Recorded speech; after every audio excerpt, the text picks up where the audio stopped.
What if everything you thought you knew about life, death, and your purpose was completely wrong? What if the pain you've carried, the guilt you've buried, and the questions you've never dared to ask were all part of something much bigger, something you chose before you were even born? I died, and in that brief moment beyond this world, I discovered a truth so overwhelming, so utterly life-shattering, that coming back almost felt like a punishment. I saw what exists beyond the veil, and I remembered why we're really here. But here's the terrifying part. Most of us are sleepwalking through this life. We chase perfection. We fear failure. We forget who we are. And we pay the price every single day in silence. You need to hear what I brought back. Not because I have the answers, but because what I experienced will force you to ask the right questions. Don't wait until it's too late to remember what your soul already knows. This is the story they don't want you to hear, because once you hear it, you'll never see your life the same way again. It was late October, 2021. The air had that crispness that only autumn brings, and I remember how the wind whispered through the trees that morning as if it were trying to tell me something. I had gone in for what was supposed to be a fairly routine outpatient procedure. Nothing major, or at least that's what I was told. I needed to have a nerve block done in my lower jaw, something my dentist, Dr. Andrews, assured me was safe and common for patients with trigeminal neuralgia, which I had suffered from for over 2 years. I'm a graphic designer, so constant facial pain wasn't just uncomfortable, it made my job nearly impossible. When the specialist suggested sedation to manage the pain during the procedure, I didn't question it. I just wanted relief.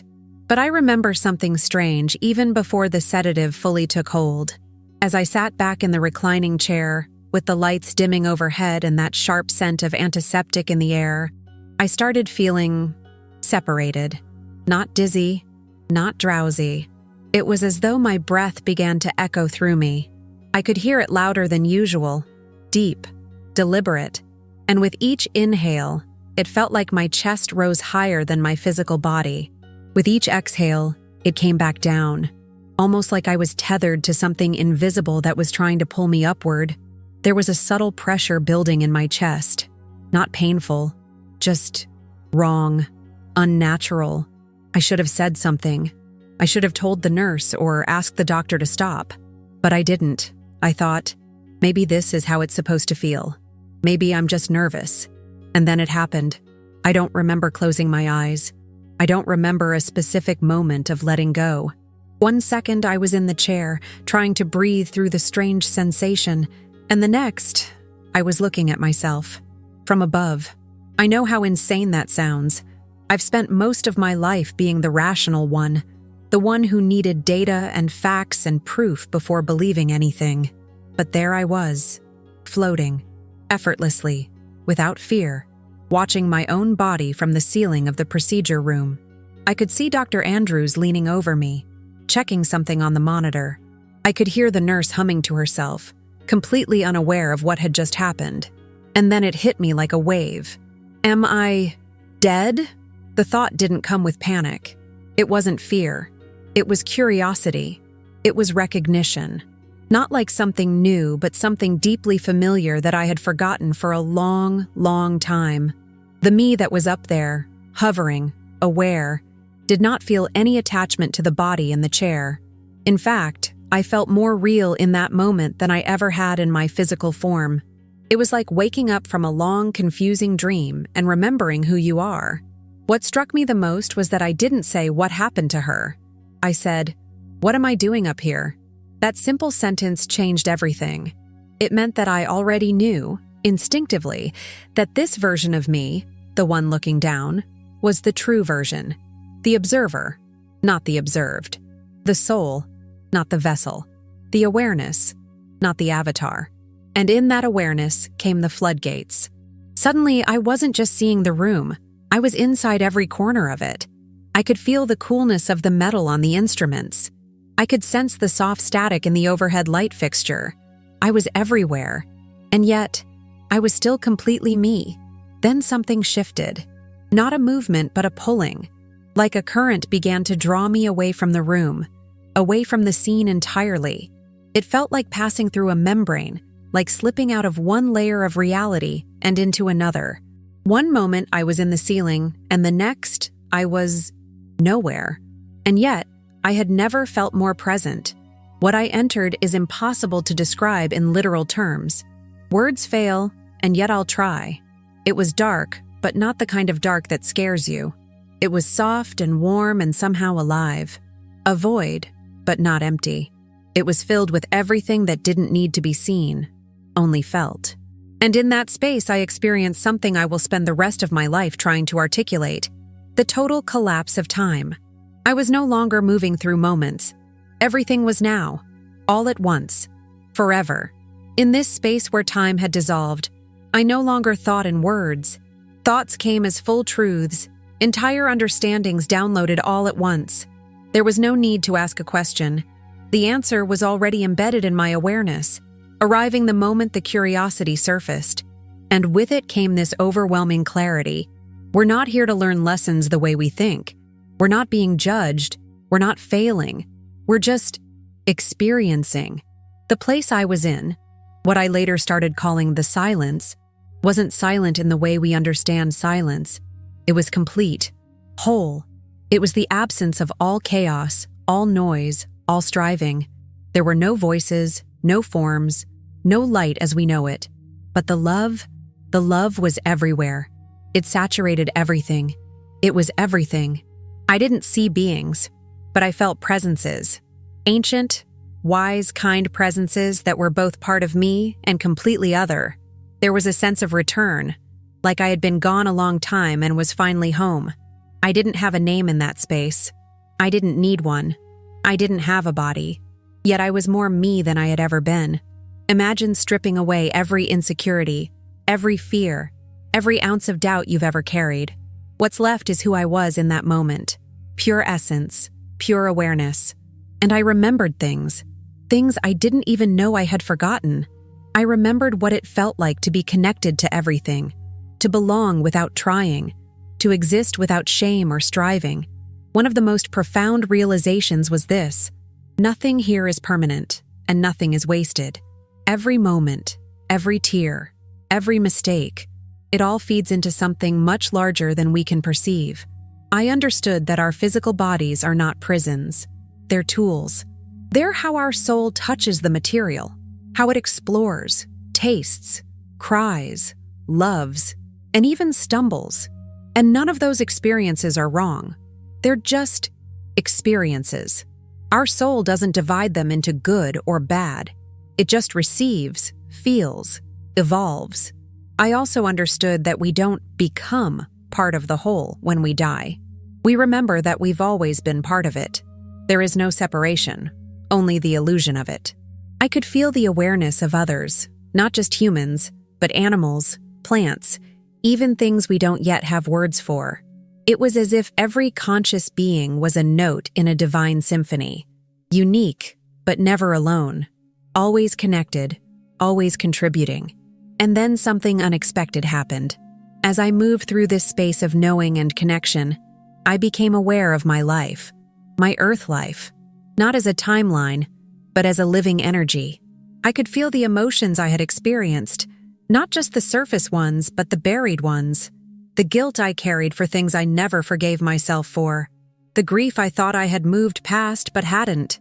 The love I didn't speak out loud. But none of it was met with judgment, only understanding. I wasn't being shown these things to shame me. I was being shown them so I could feel the fullness of what it meant to be human. It was then that I realized something even more shocking. I had chosen this life. Before I came here, I had chosen the struggles, the heartbreaks, the family I was born into, not as punishment, but as a way to experience a flavor of existence I couldn't get anywhere else. This wasn't a test. It was an adventure, a creation, a co-creation. That realization shattered everything I thought I knew. We don't have it backwards. We've turned everything inside out. We think life is about getting it right, about being good enough. But the truth is, we were always enough. From the very beginning, there's no finish line, no scorecard, only this vast, unfolding dance of existence that our souls are endlessly curious to experience.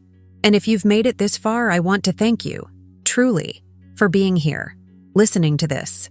If my story is resonating with something deep inside you, maybe something you haven't even said out loud, I invite you to stay with me as we go deeper. And if you feel comfortable, subscribe to the channel so you won't miss the next part of this journey. But more than that, I'd love to hear your thoughts.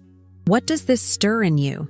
Have you ever felt like there was something more, something just beyond the veil? Leave a comment below, but don't just drop an emoji. Share what's in your heart. This space is for us to wonder together, not to impress strangers. Let's make this comment section a sacred place, one where stories, questions, and reflections are welcome. Let's build something meaningful, together. After that realization, after understanding that I had chosen this life, I felt something shift again. Not around me, but within me. It was like I had opened a door inside my own being, and on the other side was a deeper layer of truth, a knowing that felt older than time itself. I no longer felt like an observer. I was now fully immersed in this space of pure intelligence, and yet there were no facts, no equations, just presence, just being. But even that word, being, feels small compared to what it really was.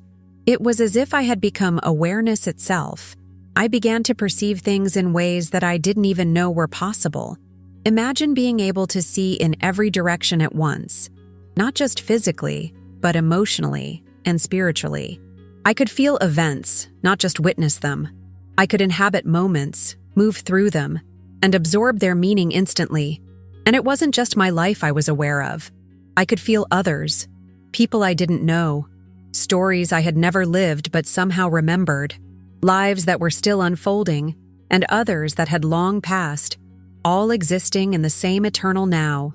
It was like standing in the center of a sphere, where every surface showed a different life, a different truth, and yet all of them were interconnected, each one affecting the other in subtle, elegant ways. The ripple of one small choice in a quiet room could reach across galaxies. That's how vast this web was. That's how sacred every single experience is.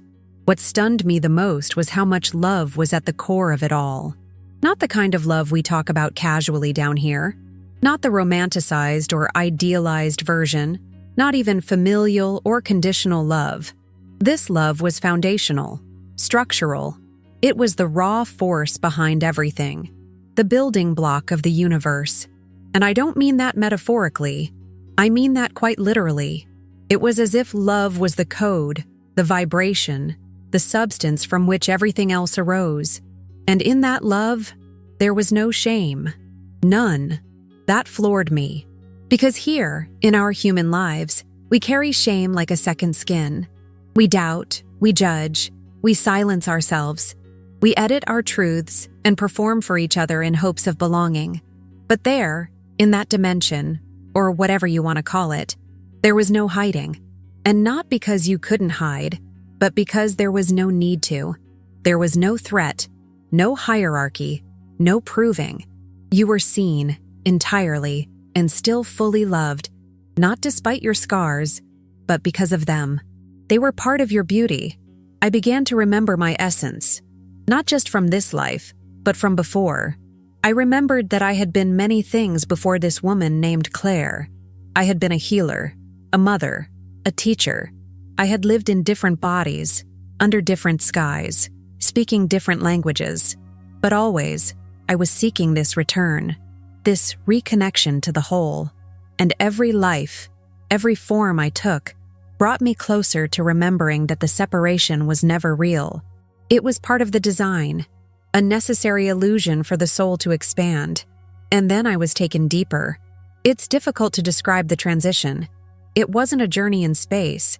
It was more like my perception expanded again, and I became aware of a place beyond the silence, a realm of light, but not blinding, soft, iridescent, like sunlight diffused through water.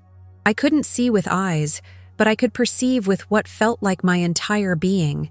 And in that light, there were others, beings, not human, not alien, but familiar.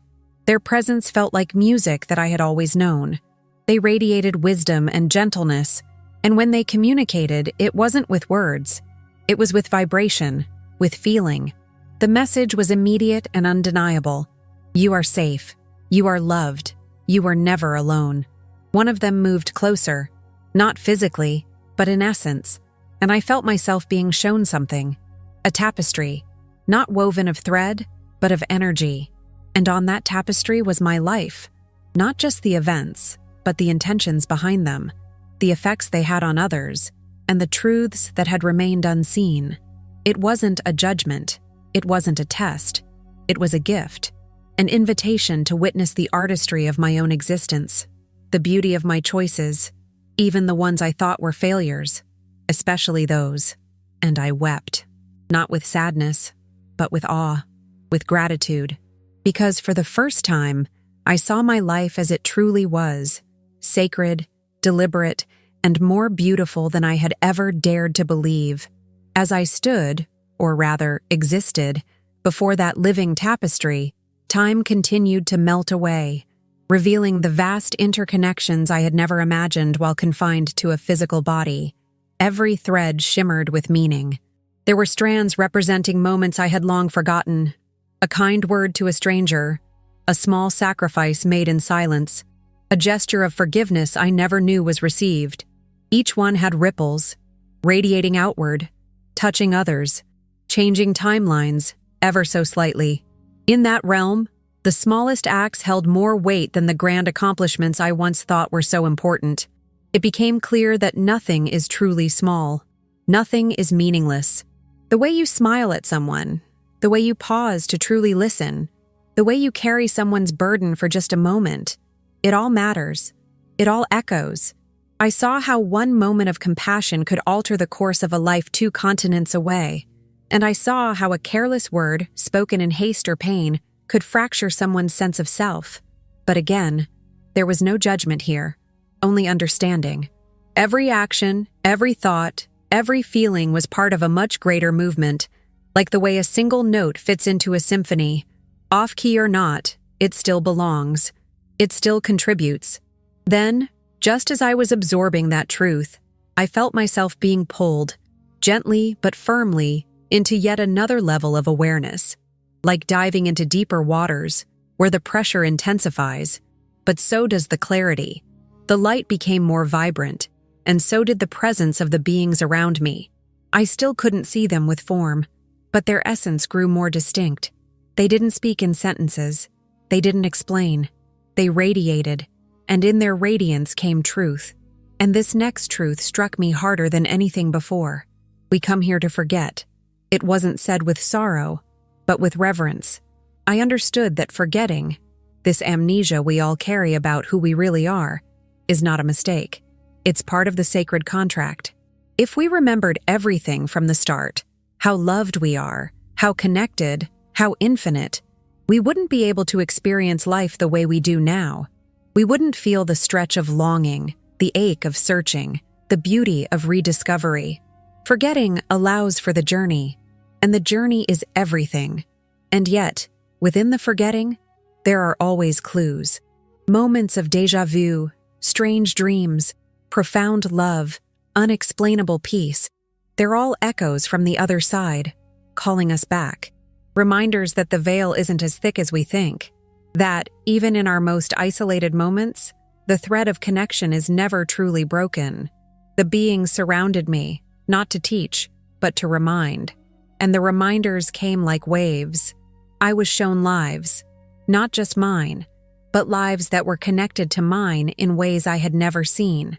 I was shown how pain is not punishment, how sometimes the ones who hurt us the most are souls we love the deepest, agreeing to play the hardest roles so we can grow.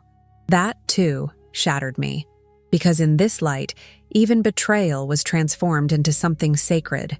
I remembered a friend, Daniel, someone I hadn't spoken to in years because of a painful falling out.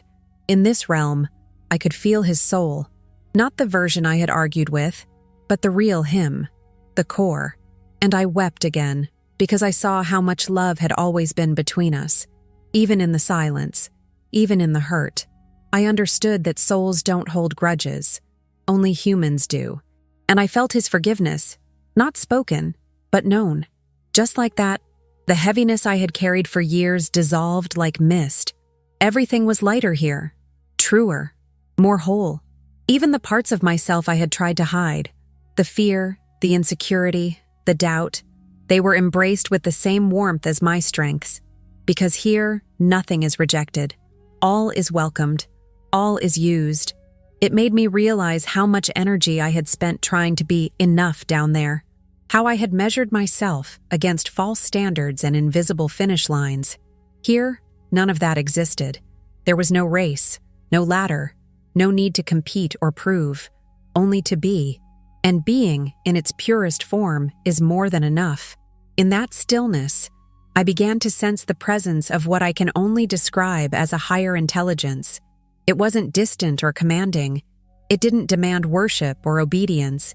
It was gentle, vast, and deeply intimate, like an ocean holding every drop with equal care. This presence wasn't masculine or feminine.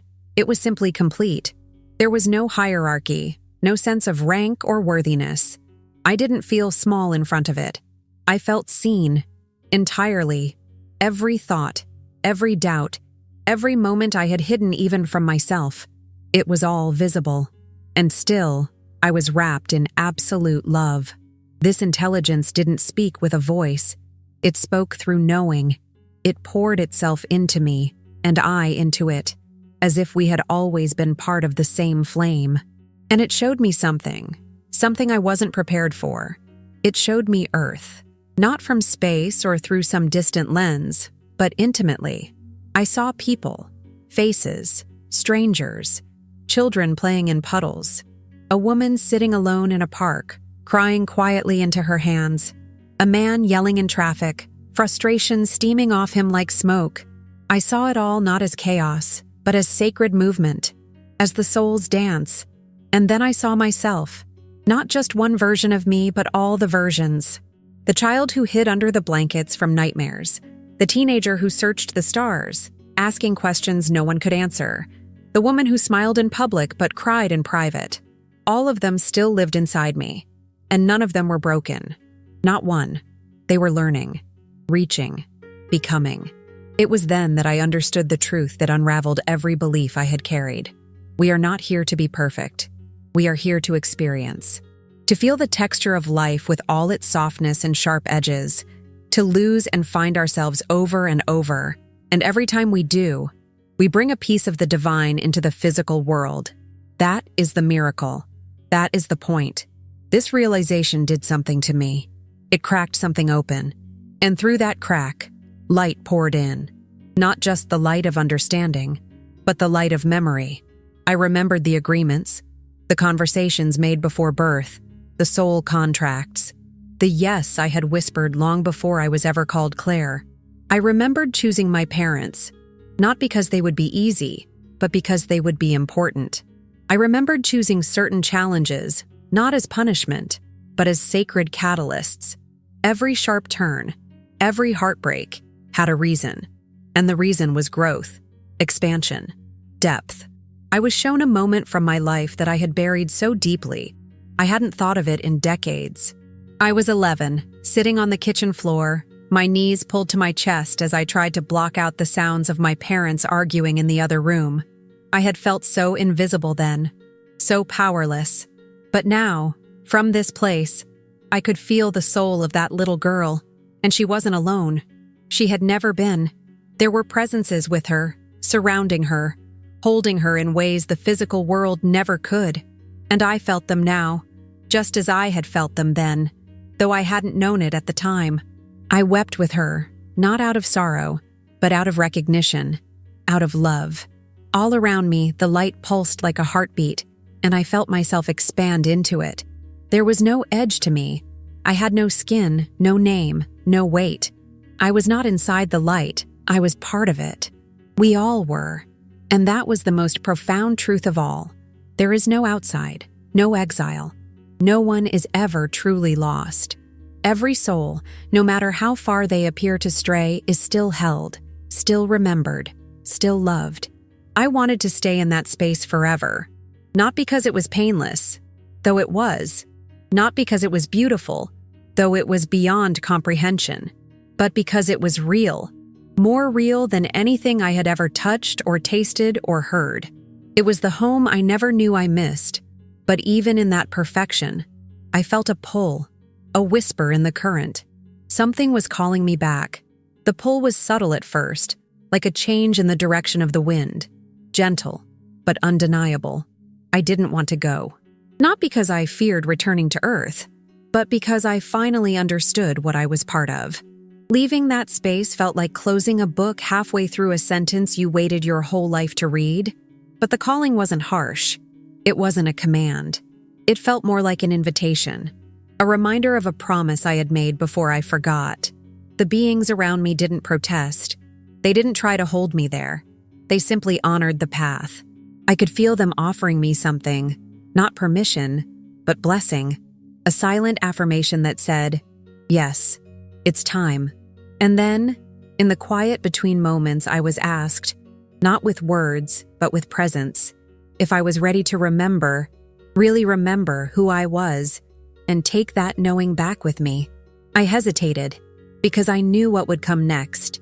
The forgetting, the weight of gravity, the separation that feels so real when we're embodied. I knew I would doubt this. I would question it. I would try to explain it to others and fail. I would wake up in a world that no longer sang with the clarity of this one, and it would ache. That ache was already beginning. But I also knew I had something to bring back. Not answers. No, those are temporary. They fade. What I was given was something else entirely.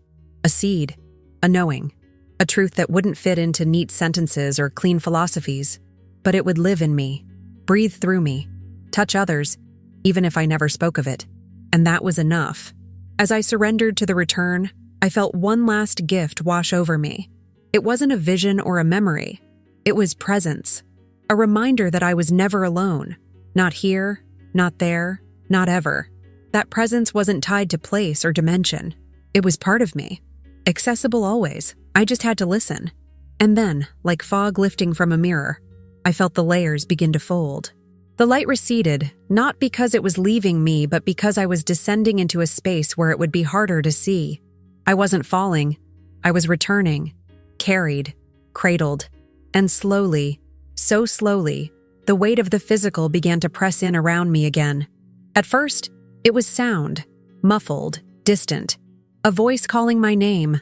Then came the heaviness in my limbs, the resistance of breath moving through a body that had forgotten how to carry it. And finally, the unmistakable feeling of density, like I had traded infinite expansion for a room too small to stretch my soul. My eyelids fluttered, and I was back. The lights of the dental office were dim, but harsh compared to what I had just known. Dr. Singh stood over me, concern etched into the lines of his forehead. "Claire, are you with us?" he asked softly, placing a hand on my shoulder. I blinked, confused by the weight of my own body, the hum of the machines, the cool plastic of the armrest beneath my hand. And yet, even in the confusion, there was clarity. I nodded, but inside I was screaming, not from fear, but from longing. I wanted to go back, not because I hated Earth, but because I had tasted something so pure, so complete, that this place felt like cardboard in comparison. I wanted to hold on to the knowing, to keep it from slipping through my fingers like sand, but it was already fading. Not the truth itself, but the feeling of it, the clarity, the seamless connection. Still, something had changed, irrevocably. I was no longer the same woman who had walked into that office an hour earlier. Something inside me had awakened, and no matter how much the world outside tried to lull me back into forgetfulness, a part of me would always remember. And I knew, deeply, that remembering was the point. That's why I came back. Not to fix the world, not to explain the unexplainable, but to remember, and to live from that remembering, even in the noise, even in the pain, even in the smallness of the everyday. I would carry the echo of the infinite. The days that followed were disorienting. I would walk through my apartment as if it no longer belonged to me, touch the walls with my fingertips, and wonder why everything felt both familiar and foreign. My coffee mug, The one I used every morning for years suddenly felt like a relic from another life. I would stare at it and think, this is part of the dream. This is the illusion. And yet, I was here again, breathing, moving, functioning, but I was changed. I couldn't explain it to anyone, not fully.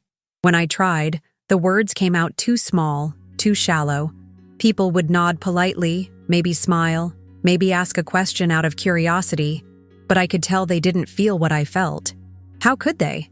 I didn't expect them to, but still, I longed for someone, anyone, who would look into my eyes and recognize that I had been to the other side of something, and come back carrying fragments of the sky. I started writing in a notebook.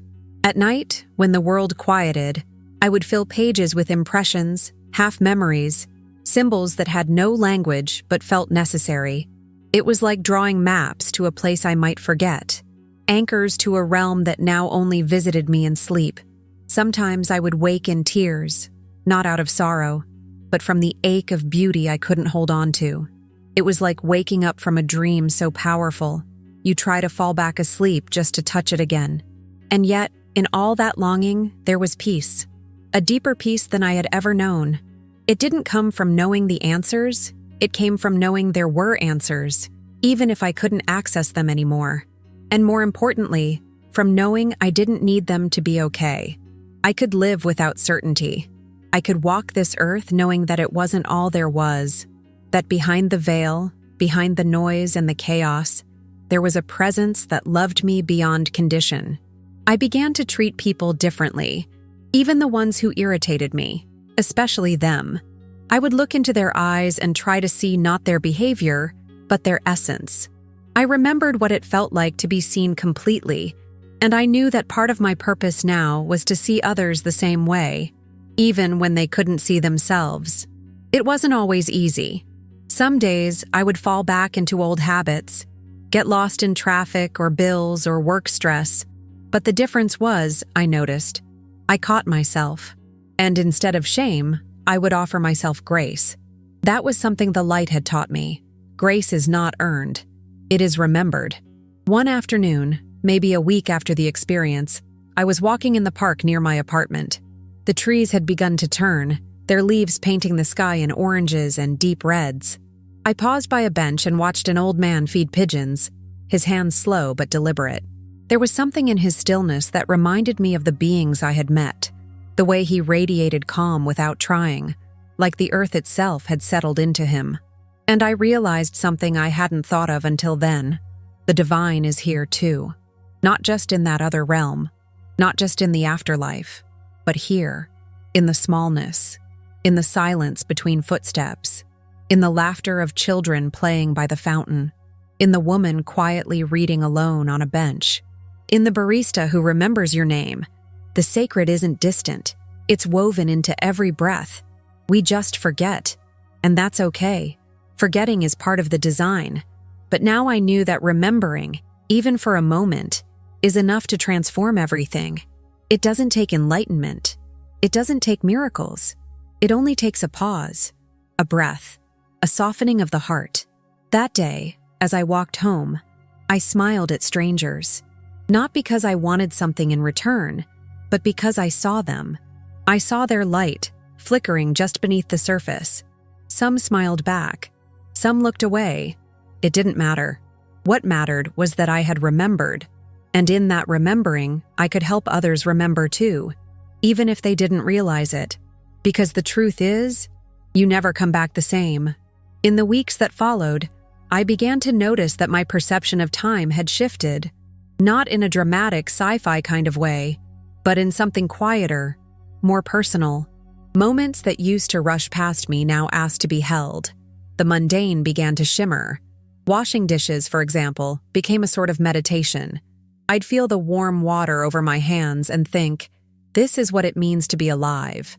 To touch, to feel, to move through sensation. I realized just how much of life I had once bypassed, rushing from task to task, always reaching for the next thing, rarely being in the thing I was already living. Now, I was more present. Not perfectly so. Some days I still drifted into autopilot, but when I caught myself, I didn't scold or correct. I just came back, gently, like returning to a friend you'd momentarily forgotten was in the room. That was a practice I brought back with me, returning, again and again, to presence. And with that presence came a kind of sensitivity I hadn't expected. I started to feel other people's emotions in ways I never had before. Not just surface feelings, but something deeper. It was as if I could sense what their soul was trying to express, even when their words said something else. Sometimes it was beautiful. Sometimes it was overwhelming. I remember one day in the grocery store, I passed a woman holding a small child. She looked calm on the outside, but as I moved past her, I was hit with this wave of silent despair, like she had been carrying something heavy for far too long. I wanted to reach out, to say something, to help, but I didn't know how. So instead, I just whispered silently, "You're not alone." I hoped somehow that she would feel it, that her soul would recognize the message behind the silence. This new sensitivity extended to nature too. I could feel the trees, not just as plants, but as presences, witnesses. I'd walk by them and sense their stillness, their patience. They didn't rush. They didn't resist. They simply grew. Even in the harshest winters, they stood, waiting, trusting that spring would come again. And I wondered, what if I could live like that? There was one moment that I'll never forget. I was sitting on my balcony late one night, a blanket wrapped around my shoulders, a cup of tea in my hands. The sky was clear, stars scattered like breadcrumbs across the dark. And suddenly, I felt it again, that vastness, not as something above me, but within me, like my chest had opened into the sky. It was the same feeling I'd had in the other realm, just softer now, less overwhelming, like a whisper instead of a chorus. And I realized then, that place hadn't left me. It was here, still, always had been. I had simply tuned back in. That night I spoke out loud, not to anyone in particular, but to the universe, to the intelligence, to the presence I had met on the other side. I said, "I don't know why you let me come back, but I promise, I'll live like it matters. I'll live like I remember." And as I said it, a warmth spread through me. Not from the tea, not from the blanket, but from something deeper. It was as if I had been heard, and not only heard, answered. Since then, I've had moments where doubt creeps in, moments where the world feels heavy again, where people disappoint, where I disappoint myself. But now I know the truth. None of it can erase what I saw, what I felt. The soul doesn't unknow what it has remembered. And sometimes when the doubt is loudest, I sit in silence. I breathe. I close my eyes. And I return, not to the memory, but to the feeling. That place of love beyond form, that knowing beyond thought. It's always there, waiting for me, just like it's waiting for you. One of the hardest parts of returning has been learning how to hold both worlds at once. There's the world of bills and schedules and news cycles and lost keys, and then there's the world behind the veil, the one I touched so briefly, yet so deeply, that it left fingerprints on my soul. Reconciling the two has been less about balance and more about surrender, about letting each moment be what it is, without needing to control or define it. People often ask me, when I finally work up the courage to share even a piece of this story, "Do you believe in life after death now?" And I always pause, because it's not about belief anymore. Belief implies distance, uncertainty, a choice between yes and no. But what I experienced wasn't belief, it was knowing. A full body, full being knowing that doesn't require proof. It just is. So I tell them, it's not that I believe in life after death, it's that I understand now. There is only life. The form may change, the awareness may shift, but the thread continues, unbroken, eternal. There's a freedom that comes with that. Not the kind that makes you careless or detached, but the kind that roots you even deeper into the beauty of being alive. When you know, really know, that death isn't the end, you start to cherish life more, not less. You start to taste your food more slowly. You linger longer in hugs. You look into people's eyes a few seconds more, because you understand that each soul you meet is part of you too, part of the same whole. And perhaps the most surprising shift has been in how I relate to fear. Before, fear was something to avoid, to wrestle, to numb. But now I see fear as a signpost, a threshold, an invitation to go deeper. Fear often shows up at the edge of truth, not the truth we read in books, but the truth that waits in silence, just beyond the noise of our minds. When I feel afraid now, I ask myself, what is it trying to show me? Not what am I running from, but what part of me is ready to be seen, healed, integrated. I don't always get the answer right away. Sometimes I just sit with the question, let it breathe, and in doing so, I begin to listen to life with new ears. I begin to feel more than I fix. I no longer chase meaning the way I used to. I used to believe I had to find my purpose, as if it were some hidden treasure buried beneath layers of effort. But now I see it differently. Purpose isn't something you find. It's something you live. It's in how you wake up, how you speak, how you love.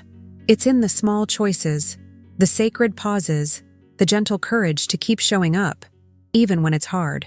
That's the miracle.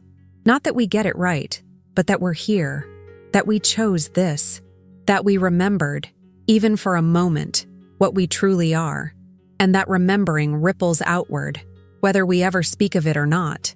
Sometimes I wonder how different our world would be if we were raised with the truth of who we are. If, instead of being taught to chase success or approval, we were taught to listen to our inner knowing, to trust that still, quiet place that speaks without words, the part of us that has always known the way home. But maybe that's why we forget. Maybe the forgetting makes the remembering more meaningful. Like finding your reflection after years of not seeing your own face. The recognition is staggering, sacred, healing. And if I've learned anything, it's this. We are never truly lost. Even when we feel far away, even when the world feels loud and cold, the soul is always whispering, always waiting, always ready to remind us, ready to return us, ready to awaken the part of us that already knows. We are love, we are light, we are eternal. Now that some time has passed since that day, and I've had the chance to let these truths settle like dust on quiet furniture, I find myself living in a new rhythm. It's slower, softer, not because I've abandoned ambition or desire, but because I finally understand where real value lives. It doesn't live in perfection. It doesn't live in outcomes. It lives in presence, in honesty, in the simple, sacred act of being fully here. I still have questions. I still cry. I still get frustrated, forget what I came back knowing, and slip into old patterns. But I've stopped expecting myself to always glow with clarity. I know now that forgetting is part of the rhythm too. The forgetting makes the remembering holy. It makes the ordinary feel miraculous again. Sometimes I return to the memory not to relive it, but to remind myself of the feeling, that warmth, that boundless peace, that certainty that I was held, not by hands, but by something greater. And on days when the world feels too heavy, when I feel small or tired or unsure, I whisper to myself, you are still held. You don't have to see it. You don't even have to believe it. Just trust the remembering. Let it lead you. Because if you're breathing, you're not too far gone. If you're listening to this right now, some part of you remembers too. Maybe you've had your own moments, dreams that felt more real than life, sudden knowings that can't be explained, moments of peace that washed over you like someone had opened a hidden window. Those are the breadcrumbs, the reminders, the signs that the veil is thinner than you think. We don't have to wait for a near-death experience to wake up. We don't have to leave our bodies to start living with our souls. That's the greatest lesson I brought back. Heaven isn't a place we go to. It's a place we remember, a vibration we tune into, a presence we carry within us. It lives in kindness, in silence, in forgiveness, in choosing compassion when judgment would be easier, in choosing to see the soul beneath the surface, ours and others.